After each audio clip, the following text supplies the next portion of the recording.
Good evening, everybody. Thanks for joining us on this lovely Tuesday night. We'll be getting started in just a minute here. Just going to give people a little bit more time. We had 80 people register, so we want to let as many people join as we can.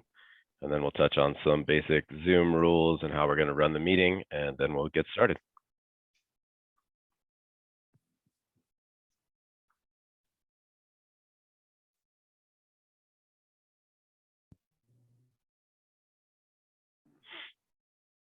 Tardes,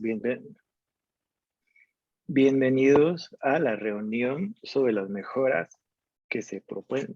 propuestas para el camino del canal Highline. El público de habla española pueden escoger ahorita en un momento la opción de escuchar esta reunión en español. Muy pronto en la parte inferior de la pantalla va a aparecer una opción, dice Spanish, ahí le pueden picar para escuchar la interpretación. Okay, interpretation is turning on. Perfect. Thanks, Laura. And I think with that, we'll go ahead and get started. Thanks again for everybody for joining. We're here to talk about our Highline Canal Trail Improvement Project from Parker Road to Havana Street. So just an overview of how the presentation is going to go tonight. We're going to introduce you to our project team, go over some history of the Highline Canal in itself, talk about the project background, what improvements are being proposed, the project timeline, and then discuss the feedback opportunities over the next few weeks, and then have a Q&A session tonight. So just some basic rules for Zoom. It's your choice to turn your camera on or off for the presentation, or when you have questions later, whatever you want to do is fine. If everybody could mute their microphone for the entire presentation, that would be great. If you do have chat functions, or if you do have comments or questions during the presentation, use the chat function. If it's something kind of basic just for you, we'll answer it in the chat. Otherwise, we're going to hold everything till the end so that the group can all benefit from hearing the question and getting the answer. And then we'll have a Q&A session at the end and ask that you raise your virtual hand to be called on prior to asking your question. So you can either write it in the chat, or you can, unmute yourself when called on and ask the question directly. So yeah, to introduce myself, my name is Adam Lind. I'm the Senior Trails Planner for Denver Parks and Rec and the project manager from the Denver Park side. With us tonight also is Josh Phillips. He's the Director of Planning and Implementation at the Highline Canal Conservancy. And additionally on the team is Julia Clover Clark, who is the Natural Resources Manager. And then our consultants on this project are Livable Cities and FHU. And with that, I will go ahead and turn it over to Josh to talk about the Highline Canal. Awesome. Thanks, Adam. And thanks so much to everyone for joining this evening. Great to have so many from our canal community participating in the meeting tonight. So I'm going to just start with a little bit of background about the canal and the plan for the canal that brought us here to this meeting today. So I think folks on the call are familiar. The canal is a landmark of our agricultural history, a 71-mile irrigation canal that spans the metro area. Well, it is linear. When you add up all of that land across 71 miles, it provides over 850 acres of open space, almost 3 times the open space provided by city parks. So it really is an incredible open space amenity across the region. We see over 500,000 trail users per year, although that number continues to inch higher, and more than 350,000 residents within a mile. So just move through a couple of photos quickly, Adam, but the canal itself, and let's see, we can go to the next slide. Yeah, I'm having a little technical difficulty at the moment with this. Problem. So the canal itself is in a time of transition as Denver Water is reducing its reliance on the canal for irrigation delivery. And so the canal is not a natural waterway. It was hand dug and completed in 1883. It was acquired by Denver Water in 1924, and Denver Water still owns most of the corridor. And it was open to recreation in the 1970s. And so on the next slide here. Perfect. Okay. So yeah, as I said, the canal is outliving that historic use of irrigation delivery. Contemporary estimates show that as much as 60 to 80% of the irrigation water that is delivered in the canal is lost to seepage or evaporation. So it's an inefficient way to deliver irrigation water in the 21st century. And so with that, the arc of this project is really looking at what has been last century's infrastructure. And I love this next photo of the canal as it emerges from Waterton Canyon, and really embracing it as this century's open space network. And so recreation being really the primary use of the canal today. And so next slide. So the Conservancy formed in 2014 with the mission to preserve, protect, and enhance the 71-mile canal in partnership with the public. And so we do that by working closely with Denver Water and all of our governmental agencies along the canal. On the next slide here, you'll see the Canal Collaborative. So this is really a regional partnership. And so working with all of the municipalities along the canal, Parks and Recreation departments, as well as the stormwater managers, as we'll talk about the emerging functional use for the canal. Just this year, we launched this new regional management structure called the Canal Collaborative. So this is how we work with all of these different agencies on improvement projects, operations and maintenance of the canal, and implementing the plan for the Highline Canal. And I'll shift in a sec here to talk more about what that entails. So we've completed two seminal planning efforts for the canal. The Community Vision Plan was completed in 2017, and the plan for the Highline Canal was completed in 2019. And it was great, as I was looking at the registrations, to see some familiar faces. And so I know many of you on the call participated in the numerous public meetings and engagement opportunities to develop these seminal plans. And so I'll just talk a bit about the recommendations that were made in the plan for the canal, and then a bit about this project as one of those recommendations. So the canal is truly an urban forest. We did an inventory with our municipal partners in 2016 and inventoried nearly 24,000 mature trees along the canal. And so caring for those mature trees, particularly some of the cottonwoods and willow trees that we see in East Denver, that many of which are nearing the end of their natural lifespan. And so keeping a safe trail environment on the canal and a vibrant tree canopy.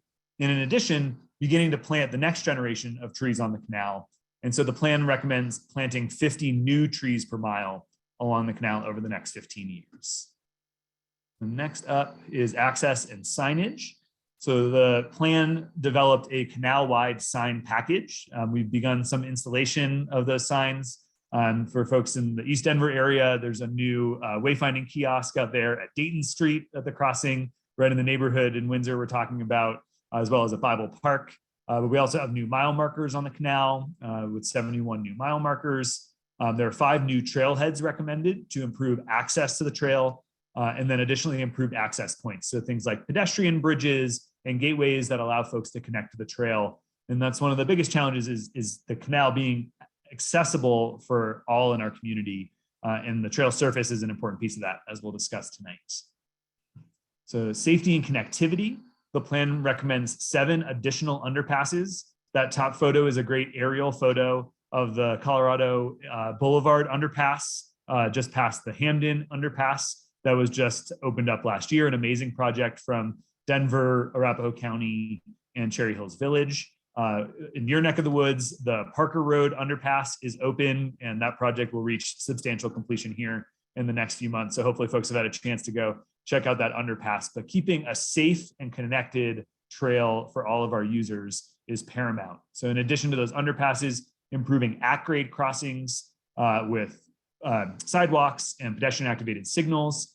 Denver did a great job with a new at-grade crossing improvement at Valencia Street just last year in your neck of the woods, a really nice improvement. And then finally closing the remaining trail gaps on the canal. And that Colorado and Hamden project was one of those 5 remaining trail gaps. So we're making really good progress closing gaps to provide that connective experience across the region. The next are the neighborhood improvements. And so particularly in East Denver, Aurora, far northeast Denver, a lot of recommendations around these community spaces, gathering areas, more amenities along the trail to make it an inviting trail experience. New benches along the canal. We'll be launching our new canal-wide bench program to ensure that there are sufficient furnishings to allow folks to find comfort and rest opportunities along the trail. And then finally, as the primary use of the canal transitions away from irrigation delivery, embracing the canal's potential for stormwater management, or its transition to green stormwater infrastructure. And so it's a really unique component of the project that jurisdictions are actually seizing these opportunities to embrace the canal's potential to serve as green stormwater infrastructure, to improve water quality, but also to provide additional benefits of providing water for the trees and vegetation to maintain a vibrant corridor. So the city of Denver has actually implemented the first of the stormwater pilot projects on the Highline Canal over in the University Hills neighborhood. The project's from Hamden all the way to I-25 and includes a series of infrastructure along Eisenhower Park. And if you haven't been down there, I highly recommend checking out those new water quality berms. The first water quality berms in the canal. There are 92 total recommended to retain stormwater, provide for better filtration and infiltration. So over time, as we see less irrigation delivery and no longer see irrigation delivery in Denver and Aurora, finding that new opportunity to provide a functional utility for the canal.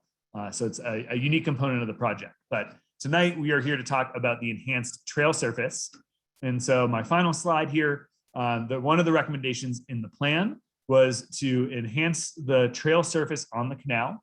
And so in Denver and unincorporated Arapahoe County, the recommendation is where there's already an asphalt hard surface to upgrade that to the concrete trail surface that we'll talk about tonight and provide a soft surface side path.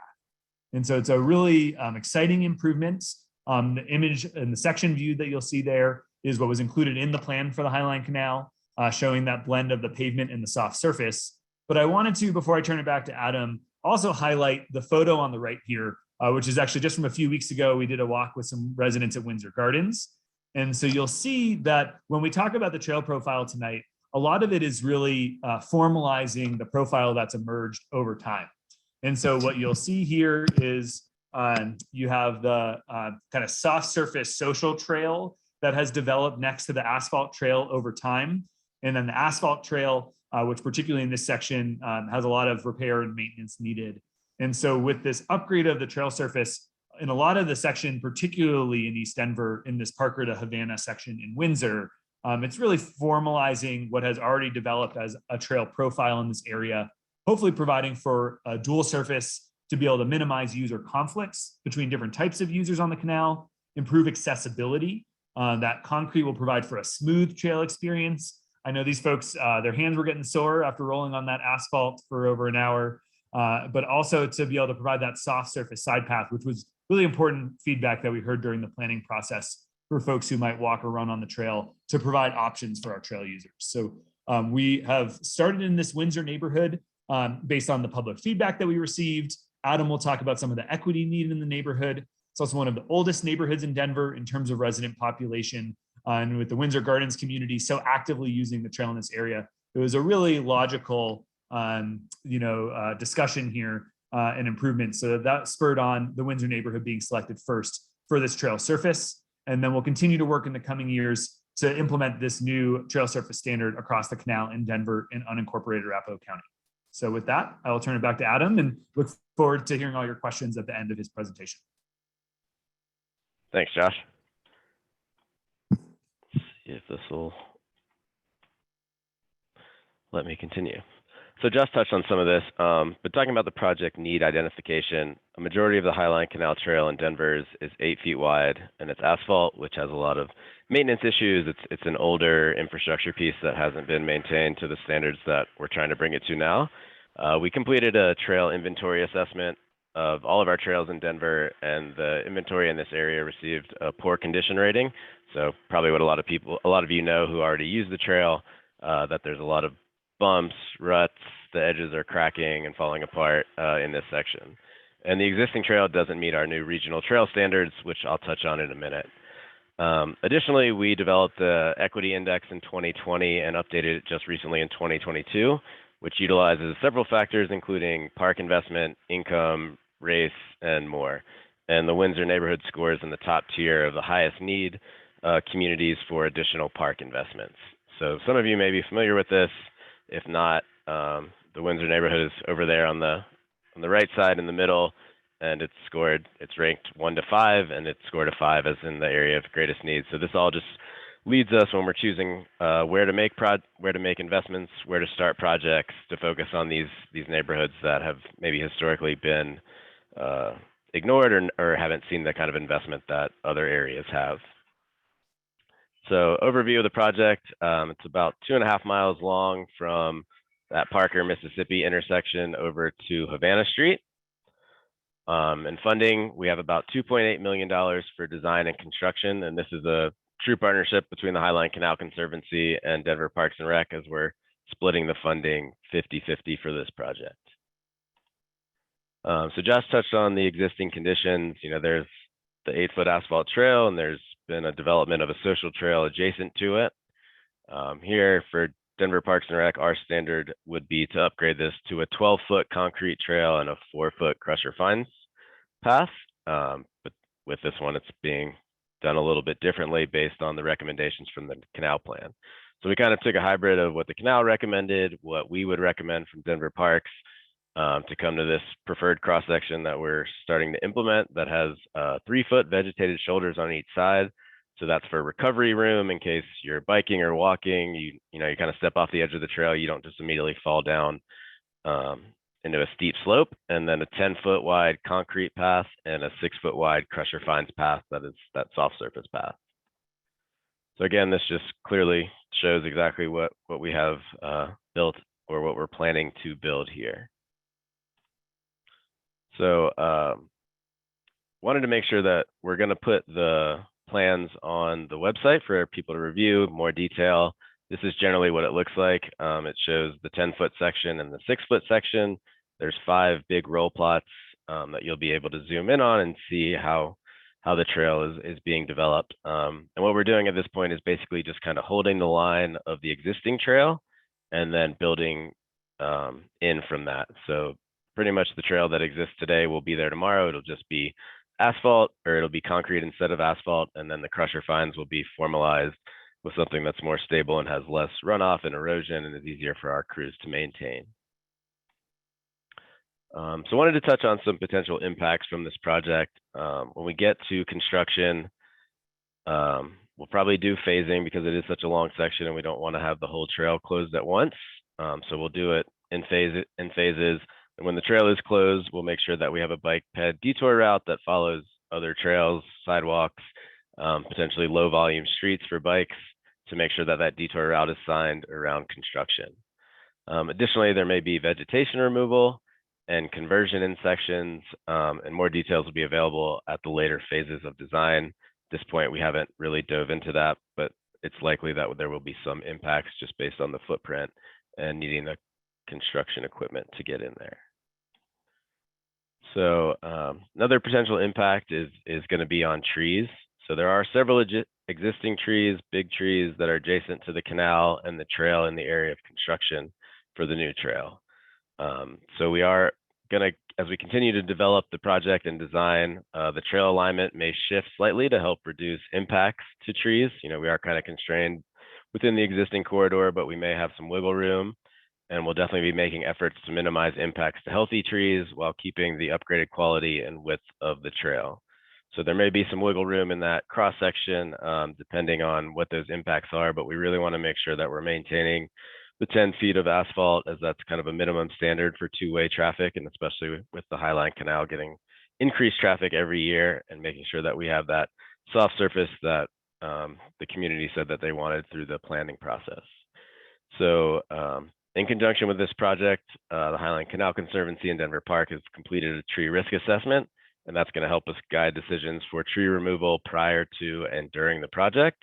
So that looks at all the trees, at their health, identifying any trees that are dead and trying to help us remove those trees and make sure we know which ones are healthy and growing, and that we can help protect and keep those trees as much as we can during the project. At this point, we don't have any significant data on how many trees are impacted or what those impacts will be. Our next step is to look more deeply into that tree risk assessment, identify the trees that may be impacted, and then meet with our DPR forestry team on site to start looking at how the trail may impact and what changes we can make. I just want to note that our forestry department has a process for projects to provide funding for any trees that are impacted. Additionally, just wanted to kind of share some of our tree protection zone standards. So this is what our forestry department has developed and what all contractors, including ourselves as a city, are held to. Tree protection zones are 1.5 feet for every inch of diameter of the tree. And so that's to go beyond the drip line and where any root growth may be. Heavy construction equipment is not allowed in those tree protection zones to protect the roots. We can't stack materials in there. It's really like a hands-off zone. And if there is work that needs to be done there, it has to be done in approved methods such as air spading and hand digging. So it's a really manual intensive approach, but it really helps to protect the roots and the trees during that construction process. So definitely wanted to hit on the timeline. We started this project earlier this year in April and are working through that 30% design. And so that's where we are today with this public outreach. We've got a basic layout, wanted to get some feedback from the public before we continue on with 60 and 90%. And then once we have a lot of the details ironed out, we'll come back out and discuss what we've put together with your input and with our work with our foresters and our landscape architects, and present that kind of close to final product, get some more public outreach and make any changes. And then we'll complete design and move into construction in early 2024 is what our plan is right now. So in terms of feedback opportunities, we're here tonight to answer your questions and hear your comments. This presentation will be posted online on the website, along with the roll plot of the plans. And you can email any questions, concerns, comments to me. My email address is there. And we're going to have the comment period open for about 2.5 weeks until Sunday night, August 7th. So we'll take feedback, we'll answer any additional questions that come up, and we will go from there. So with that, I'd like to wrap up the presentation. Again, my email and Josh's email are there if you need to contact either of us. And with that, I'll let Susanna kind of take the lead on organizing the Q&A session. Thank you.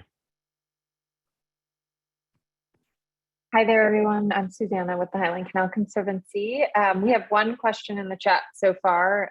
For anybody else, please feel free to add more questions or raise your hand in Zoom and you can tell us your question. So from Thomas Vernon, while first giving support for the soft surface side trail, Ben says, while imperative, does the soft trail need to be 6 feet at the expense of a 12-foot main trail? So Adam and or Josh, maybe you could give us a little more insight into the design of the trail width.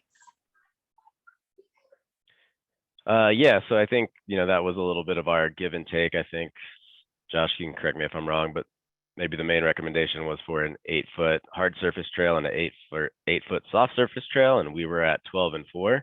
And so we felt meeting together in the middle at 10 and 6 was kind of a collaboration that we both could work with and would be able to serve the needs of both the bicycling, walking, strolling communities. So that's kind of how we landed there.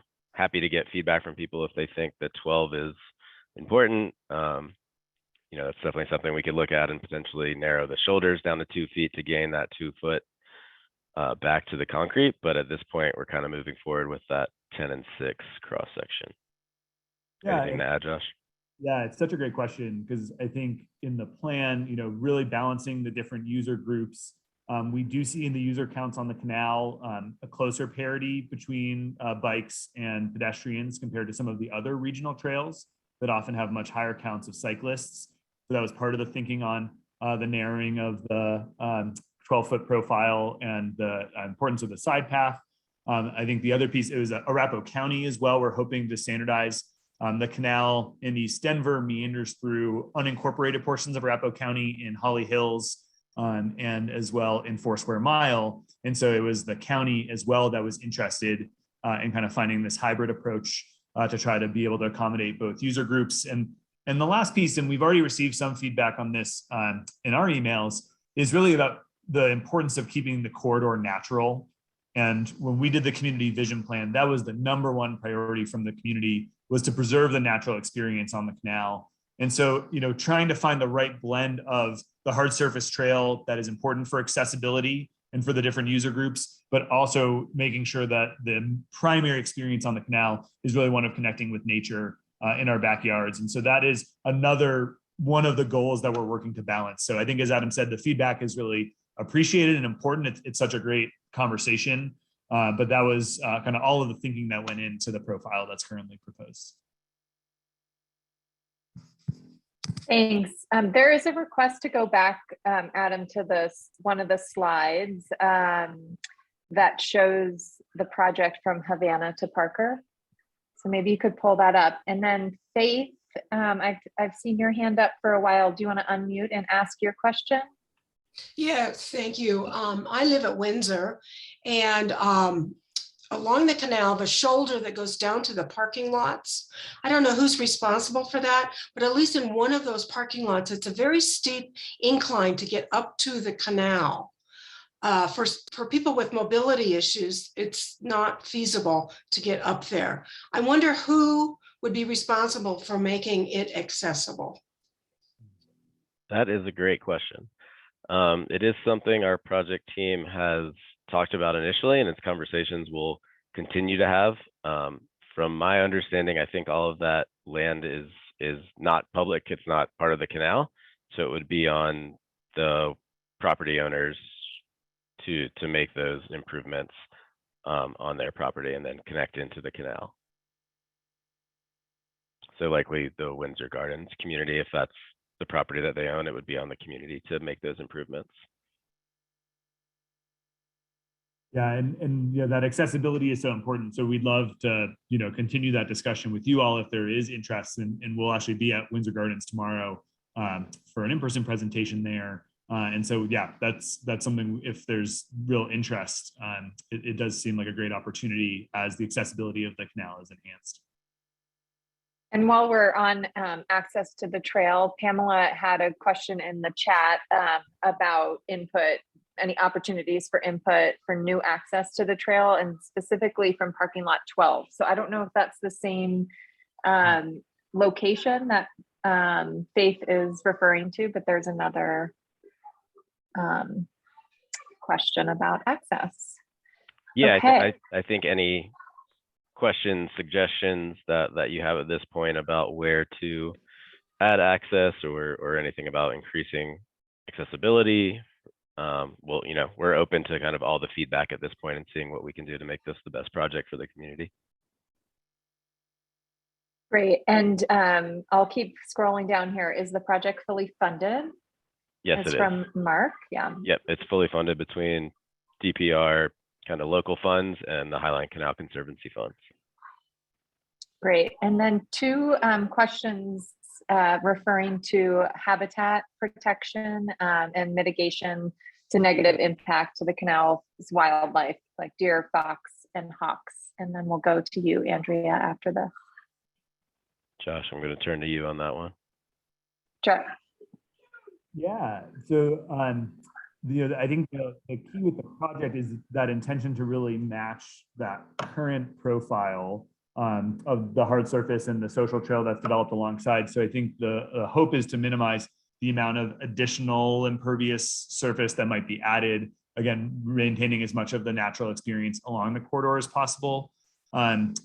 My understanding is that, yeah, the kind of mitigation work is really focused on the trees in particular. So I'm not aware of requirements specific to wildlife, but that's a good one. We can follow up and see what might be required as a part of construction on the project.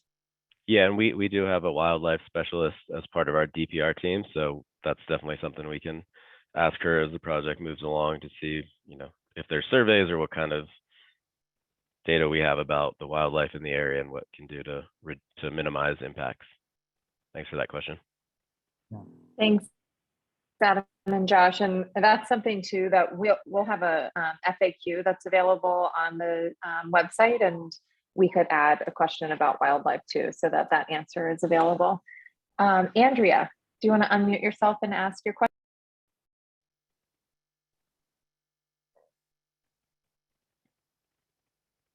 Okay, hi, thanks for the presentation. A couple of questions. One, a really general one. Who is responsible for the cutting the vegetation and picking up the trash, especially where I live near where the new tunnel is on both sides of the trail. There's continually trash there. Who is responsible for that? Yeah, that's a good question. Right now, the project hasn't been fully completed, so it hasn't been turned over to Denver Parks yet for maintenance. So it's a contractor. And once that project is completed, it will become a Denver Parks and Rec maintained trail, and so our staff will be on that. And I assume that the situation will improve as our staff is more active on the trail and focused on maintenance and clearing. But I can let our team know that they're having issues already and see what we can do. Great. And the second quick one is a more singular question, but it involves about the 240 units at Candlewick, which is right there near the tunnel. And that is, there's a bridge there, and we're trying to find out who owns that bridge, who's responsible for it. It definitely needs repair. And if I can certainly send that out to one of you individually, but just thought you might have a quick answer to that bridge that's right there near the tunnel, right behind the bus stop. Yeah, we have had a lot of conversations about that. The quick answer is that it was owned by the previous Candlewick HOA. So it is a private property bridge. If you send us an email, we can give you the long answer and the details and connect you with somebody else in your community that's been coordinating with us as well. Okay, thank you. Yep, you're welcome. And I just want to point out too, speaking of trash, we also have a comment from Roger that especially between Havana and Dayton, the other side of the canal is overgrown, broken limbs and lots of trash. So what is the plan to deal with this is the question. I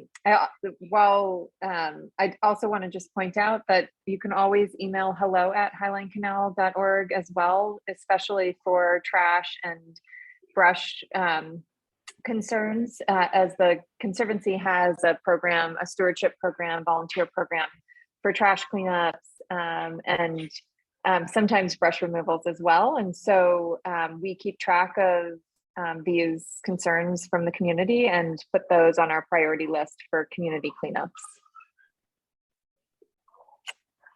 Josh, do you want to respond to the other part about anything that we have planned on high side of the canal, tree maintenance? No, so it's an evolving maintenance paradigm, I would say, on the canal, where Denver Parks and Recreation really just maintains the trail and the trail shoulders, and so much of the canal corridor is still maintained by Denver Water, and so that is evolving, particularly in areas that are being used for stormwater management. The maintenance of the canal is transitioning, so it is evolving in time. But as a part of the tree risk assessment, all of the trees on the corridor are being assessed, and Denver Water does a really significant amount of tree canopy care work to maintain a safe trail environment for the whole corridor.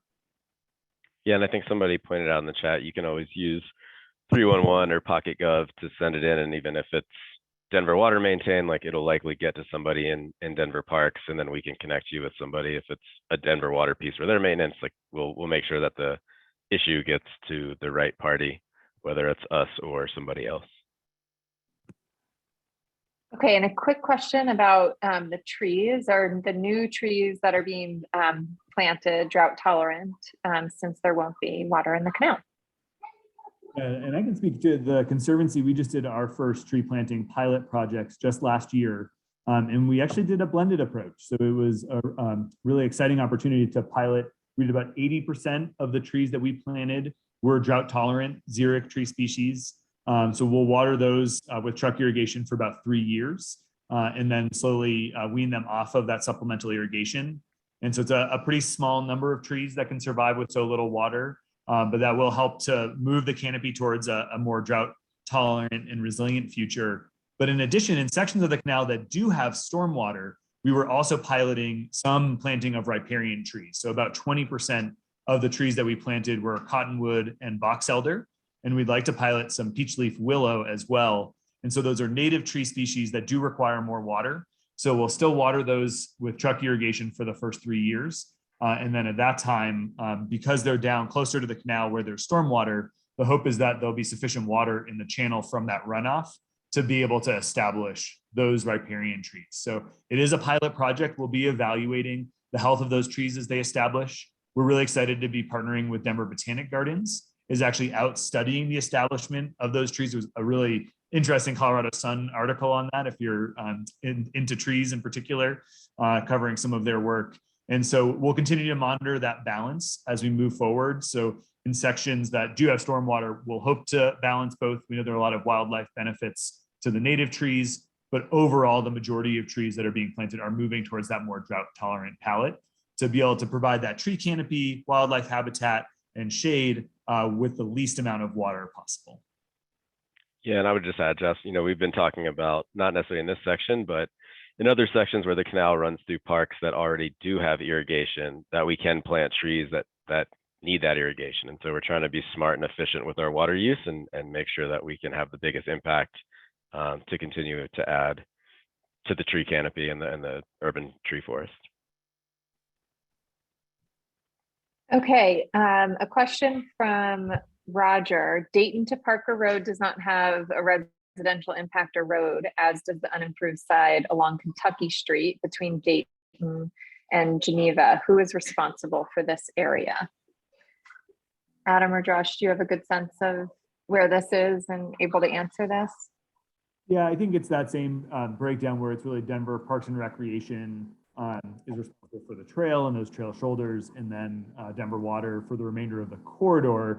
I think in relation to the Windsor question, though, it's really the property line to property line. So through that section, you have the Fairmont property on both sides of the canal for much of that stretch. And then you have other private property owners as you get east of Valencia towards Dayton. And so that maintenance does end there at the property line, and that becomes the responsibility of those property owners. Thanks. And then Josh, I'll keep you on since I know you'll know the answer to this. There's a section east of Windsor Gardens where there's an impromptu parking lot and people leave a lot of trash there and park right at the trees. There are also old cottonwoods that have broken branches that fall, especially during high winds. Is it in the plan to improve or fix this? Yeah, it's a really well-used trailhead there. And so that's our Dayton trailhead. I do think the maintenance is the key from the comment, and so it's good. We have a couple of resources that have been mentioned. If you do see trash in those limbs, to report that to 311, to email us at hello@highlinecanal.org and notify us. And as Adam said, Denver can direct that to the right agency, and the Conservancy, we can engage those volunteer stewards to get out there. I know that we've done some cleanup work in that area. And I know that the Park Forest neighborhood there too does a lot of cleanup work in that area. So a couple of different opportunities. At this time, no plans to improve the parking lot itself. It's just that gravel parking lot, which is pretty well utilized. So no plan at this time. Okay, two questions sort of related to this, the design of this project. So what is your cost? This is from Lisa. What is your cost contingency? Should it go over budget? And then there was another question about, is there a design firm involved in the design of this project, or is it being designed within Denver's team?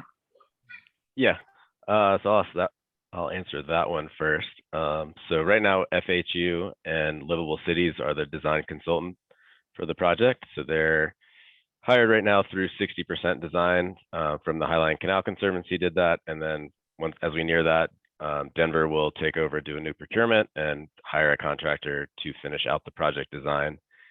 In terms of budget, I think our 30% estimate was closer to about $2.5 million maybe.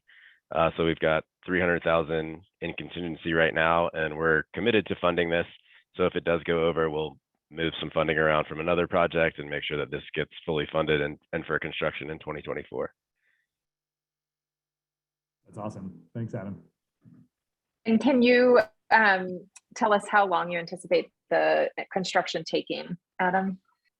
Yeah, that's a good question. I would not expect it to go more than like a good construction season. So if we start early in 2024, I think we should have it completed by the end of 2024, sometime late fall. Is kind of the anticipation here. Again, it'll depend on the weather and when we get started and then also kind of how our construction contractor is able to phase this. And we want to make, that's going to have a big impact because we don't want to send people on really long detours, especially if the detour routes are unsafe. So we want to be conscious of kind of how the trail is still going to function during construction and how we're going to move people, since it is such a highly used corridor, both for commuting and recreation. Thanks. And then Roger had a question just about noise and what can be expected in terms of noise during the construction. Yeah, so I mean, they'll be able to work during normal construction hours, which I think is, I want to say like 8 to 5-ish.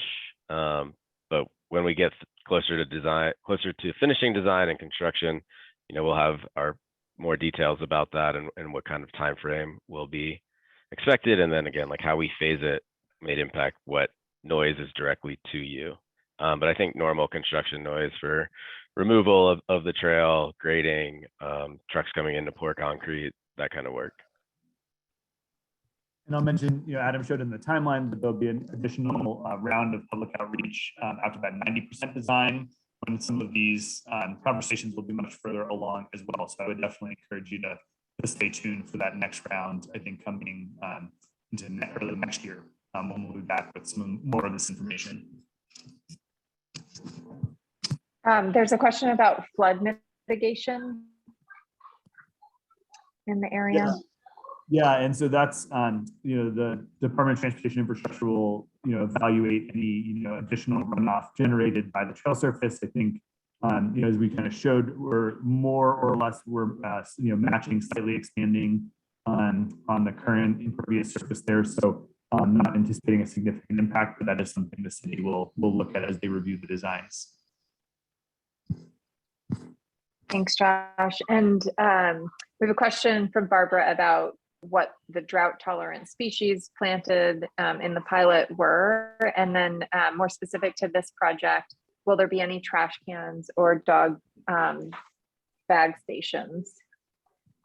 So I can speak to the tree species. We piloted 7, so I can run through them quickly. We can also put in the chat resource with our tree planting page from the Conservancy website. But they were hackberry, catalpa, Kentucky coffee tree, honey locust, and then 3 different oak varietals: bur oak, chinkapin oak, and chamard oak. And so those are the 7 thus far, and then just 2 riparian species. So it is a pretty narrow list that can establish without the irrigation systems and with just those few years of supplemental irrigation. So pretty narrow list, but those are generally relatively large canopy trees. So we're really working to establish those trees now that can start to replace some of the canopy that's been provided historically on the canal by the cottonwoods. And I'm always amazed by how many willow are still hanging on in the Windsor neighborhood in particular. And so getting those taller canopy trees established now, and that palette could diversify as additional trees are added. Yeah, and I think on the amenity question, we're definitely open and want to hear suggestions that people have, but yes to benches, trash cans, and dog walker waste bags, whatever the proper term is. Yeah, we're trying to make sure that our new construction is incorporating more of these amenities that maybe the older construction from 30 years ago didn't have.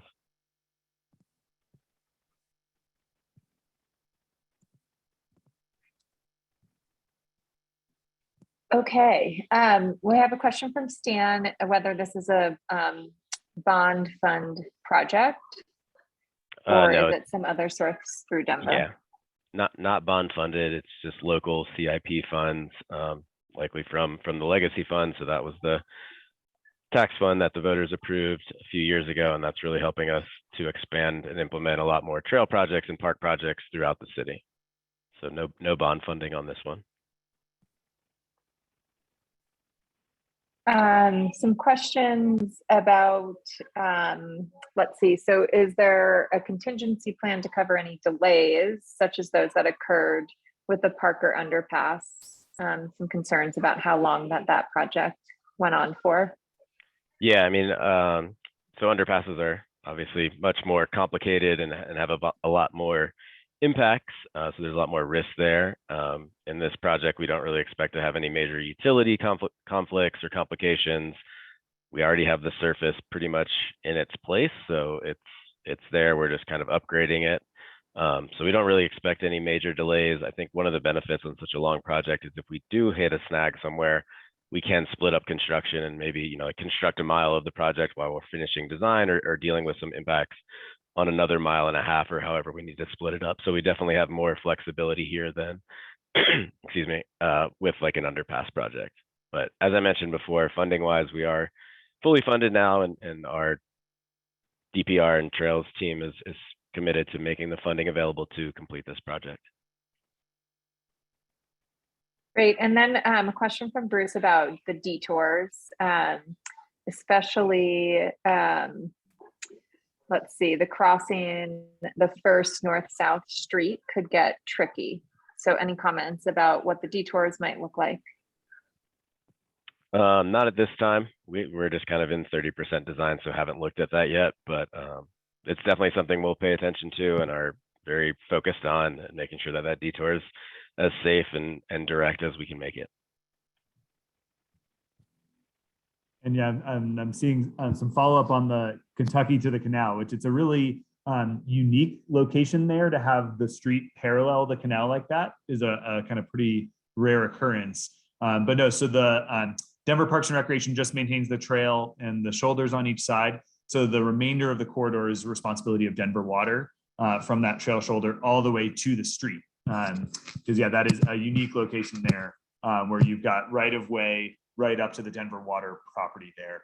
And so that portion between the right of way and the canal itself is on Denver Water property.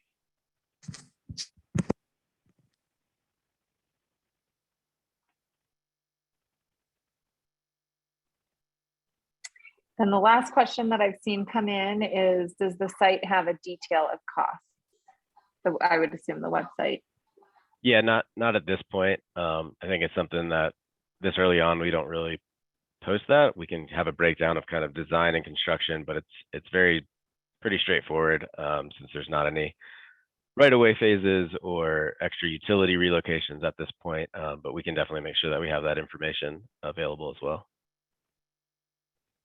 And if there's no more questions, I just wanted to say thank you to Councilwoman Black and Felicia from Councilwoman Sawyer's office for attending. And if you guys wanted to say anything, feel free, and please do.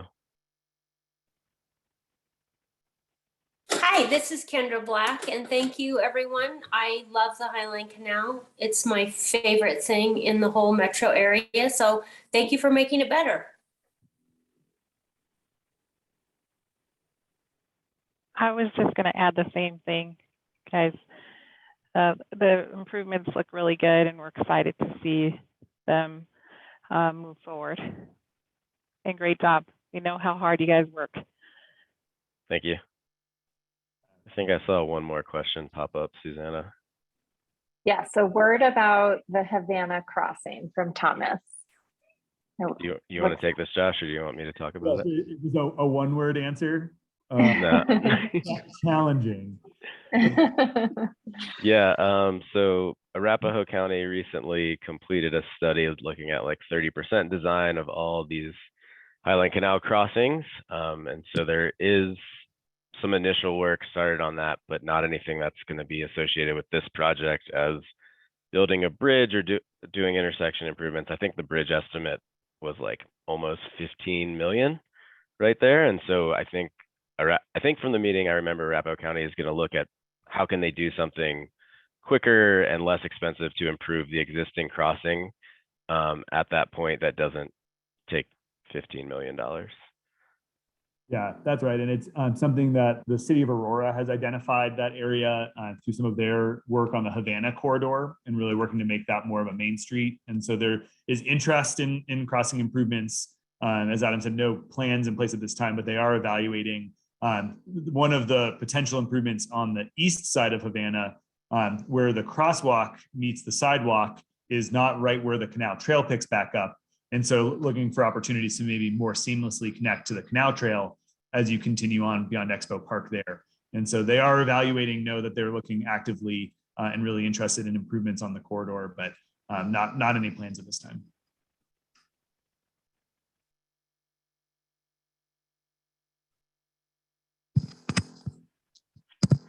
Josh, another question sort of about responsibility. of maintenance. From Roger, says Denver Water responsible for the south side of the canal between Geneva and Havana.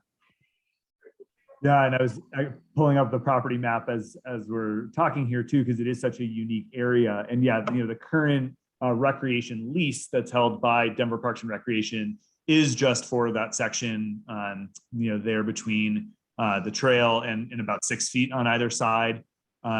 Aurora's lease is similar, so I know this gets into possibly even unincorporated Arapahoe County, and those different agreements all have a similar structure to them of really just keeping the current maintenance focused on the trail and those trail shoulders. So that would still be within Denver Water's responsibility. As they no longer deliver irrigation water this far north, you may not see that consistent maintenance, but that would still be the contact there. And so I think, as we said before, I think just reaching out to 311 to be able to get that inquiry directed to the right location, and always reach out to the Conservancy. And as we said, we've done some cleanups in this area and are happy to get the volunteers back out there. So we just appreciate all the eyes and ears on the canal from this part of town. Great. So if there are no more questions, we'll go ahead and wrap up. Just want to thank everybody again for spending some time with us this evening. Really excited about all the engagement and the excitement about the project, and we'll be looking forward to developing this more and sharing more details. Again, here's the contact info if you need, and questions, comments, feel free to reach out to me directly. Thanks, everyone. Appreciate your time tonight. Thank you all. I'm going to end the meeting. Have a good night. Thanks, everyone.